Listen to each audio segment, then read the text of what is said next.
Are you tired of feeling like you're stuck in a rut, unable to achieve your dreams and reach your full potential? In this video, we delve into the teachings of Buddhism to uncover why 99% of people never reach their full potential and how you can break free from self-imposed limitations.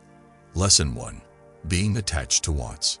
A strong connection to wants is one of the main reasons why most people never reach their full potential. This idea is called craving in Buddhism. Often, we can't get enough of what we want, whether it's more money, more fame, more comfort, or more stuff.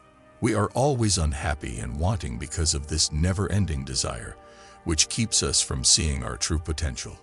Buddhism tells us that our wants and needs are like a cycle that never ends. As soon as we get what we want, we are drawn to the next one. Just think about how when we reach a goal, we set the next one right away, before we even have a chance to enjoy our success.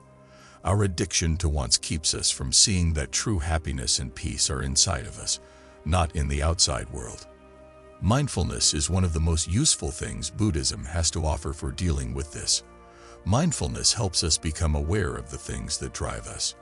We stop letting them rule us and start to watch them as they happen. This breaks the loop of always wanting something. When we understand that wants and needs are temporary and that achieving them won't make us happy in the long term, we can start to let go of their power over us. Letting go of our wants doesn't mean we stop having goals or become less ambitious. This means that those wants no longer define who we are. We become more connected to our inner self, which doesn't need outside events to make it happy or validated. We can chase our potential from a place of inner peace and clarity instead of a place of lack or neediness when we change the way we look at things. Isolating our wants from us makes room for growth, innovation, and a sense of purpose to come through. We don't waste our time and energy on short-lived joys or worrying about losing what we have. We can instead use that energy to become more like who we really are and reach our full potential.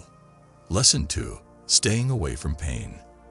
The natural desire to avoid pain is another important reason why 99% of people never reach their full potential.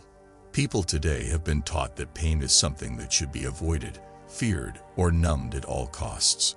We are told that the only way to be happy is to avoid pain, which can be done through entertainment, material pleasures, or even drugs and alcohol. According to Buddhism, pain is an essential part of life. The Buddha's first noble truth, dukkha, tells us that we will always suffer, whether it's physical pain, mental loss, or the existential discomfort of not knowing what our life's purpose is. We often run away from this pain, though, instead of facing it head-on. We hurt even more because we don't deal with the real causes of our pain when we avoid them. We miss out on the chance to grow when we always try to avoid pain. Buddhists tell us not to be afraid of pain, but to see it as a powerful teacher. We often go through the biggest changes when we're going through the hardest times. When we don't let ourselves feel pain, we stay stuck in old habits and never reach our full potential. The important thing is to see the idea of dukkha in a different way. You shouldn't try to avoid suffering. You should welcome it. When we face our pain with strength and awareness, we start to lose its power over us. The main idea behind the Buddhist practice of insight meditation is that we should watch our thoughts and feelings without judging them. We don't respond to pain or try to push it away. Instead, we watch it, understand it, and start to rise above it. We become more resilient when we stop trying to avoid pain and start to see it as a normal part of life. We need to be able to handle tough situations in order to reach our full potential. In order to be successful in any area of our lives, personal, professional, or spiritual, we have to go through times when we feel uncomfortable and unsure. People who try to avoid pain at all costs never get the strong will and wisdom they need to get past their existing limits.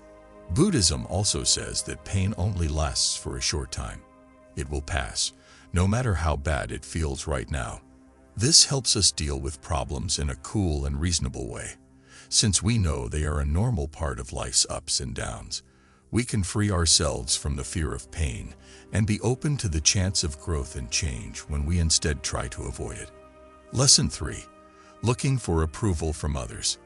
We are constantly being told that our worth depends on things outside of ourselves, like how much money we have, how well our jobs are going, how many likes we get on social media, or how other people see us. We can't get out of the cycle of needing praise from other people because we need it so badly. We judge our own worth by what other people think of us and the things we've done. But this is a weak base because approval from the outside world is always temporary. People may praise us one day and attack us the next.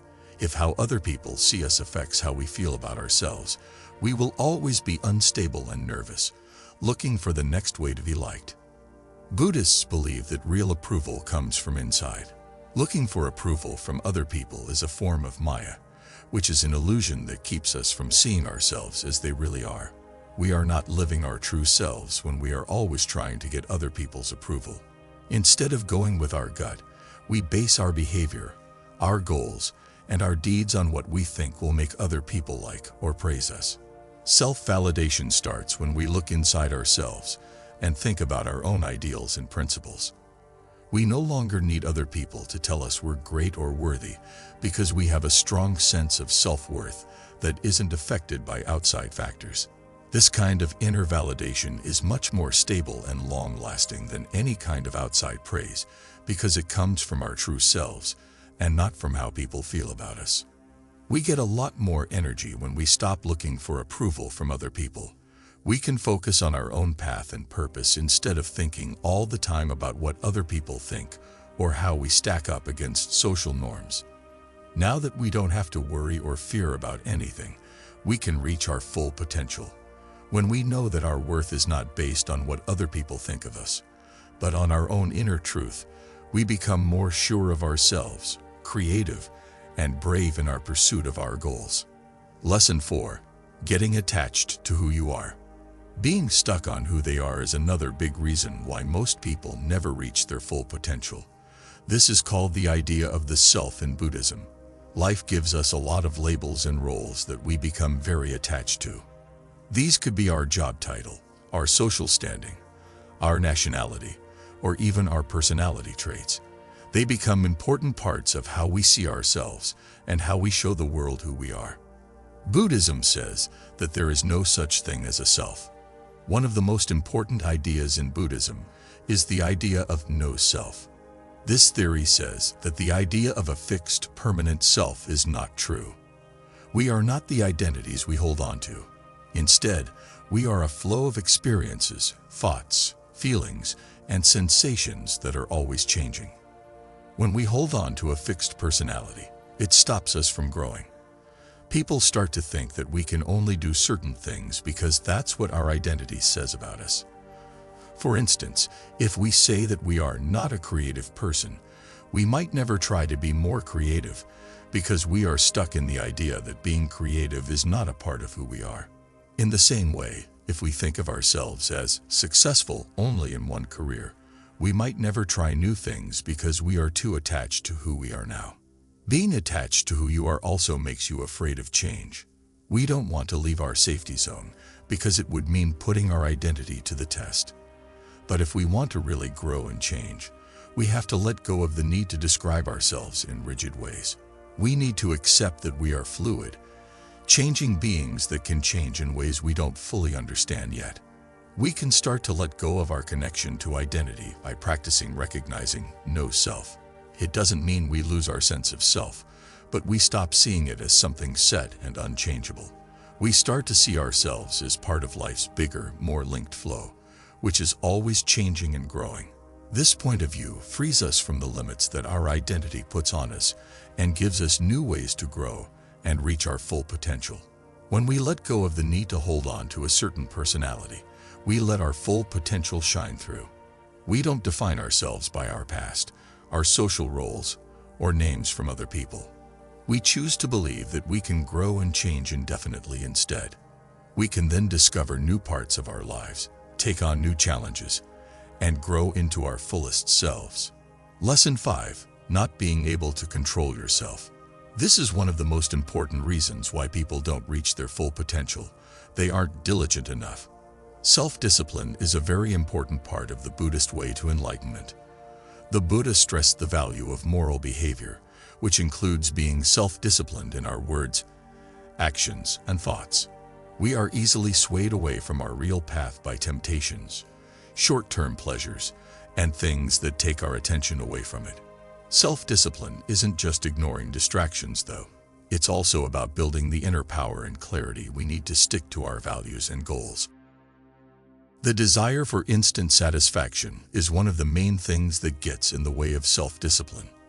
As kids, we are taught that giving in to our wants right now will make us happy. Buddhism, on the other hand, says that long-term spiritual and personal growth, not short-term pleasures, bring true happiness and satisfaction. By being self-disciplined, we learn to wait to get what we want and keep our eyes on our bigger goals. Developing right mindfulness is another important part of the Buddhist road that goes along with self-discipline. Being mindful makes us aware of the thoughts and urges that pull us away from what we want to do, because awareness helps us be aware of when we're about to give in to distractions or laziness. We can gently steer ourselves back on track. Self-discipline helps us become as strong and resilient as we can be so that we can reach our full potential. We pay less attention to what's going on around us and more attention to our own growth. We can stay committed to our goals even when the way forward is hard or unsure. Self-discipline is one of the most important things we can do to reach our full ability in the long run. Lesson 6. Not knowing what nature really is. In Buddhism, this kind of confusion is called avidya, which means a deep misunderstanding of how the world works and who you are. Many people live their lives without ever thinking about who they are or what they're here to do. They are caught up in the false beliefs of the material world and think that their worth depends on things like money, fame, or success. Buddhism teaches that these outside things don't describe who we really are. The ego, the mind, and the material world are not part of our true character. It is our Buddha nature, which is the pure, unchanging core of who we are. But because we don't know enough about it, we can't see its true nature. We become tied to the world's illusions, which limits what we can do. As the Buddha put it, ignorance is the source of all pain. When we don't know who we really are, our ego, wants, and ties control us. We think that achieving things outside of ourselves will make us happy, so we spend our whole lives going after things that don't really make us happy in the long run. Because we don't know enough, we stay stuck in a circle of pain and never reach our full potential. The idea that enlightenment is not something outside of us that we need to reach is one of the most important ideas in Buddhism. It's already inside us, just waiting to come out. Our true potential is not something we need to get from other people. It's something we need to find within ourselves. We can start to see our real nature by removing the layers of ignorance and illusion that cover it up through meditation, mindfulness, and self-inquiry. We can reach our full potential once we understand who we really are. The ego and the wrong ideas we have about ourselves no longer hold us back. Because our real nature is limitless and infinite, we can see that we are capable of much more than we ever thought possible. We need to understand this in order to reach our full spiritual and practical capacity.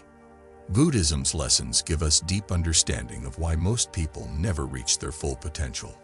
We can start to break free from the things that hold us back by understanding and dealing with the reasons behind our attachment to wants, avoiding pain, seeking approval from others, being attached to our identities, not having self-discipline, and not knowing our real nature. Mindfulness, meditation, and being aware of ourselves can help us reach our full potential and live a life full of meaning, fulfillment, and enlightenment. This road isn't easy, and you have to be committed and keep going. But if we follow the road that the Buddha set out, we can get past the things that are stopping us from reaching our full potential and feel the deep peace and freedom that come from living in line with who we really are.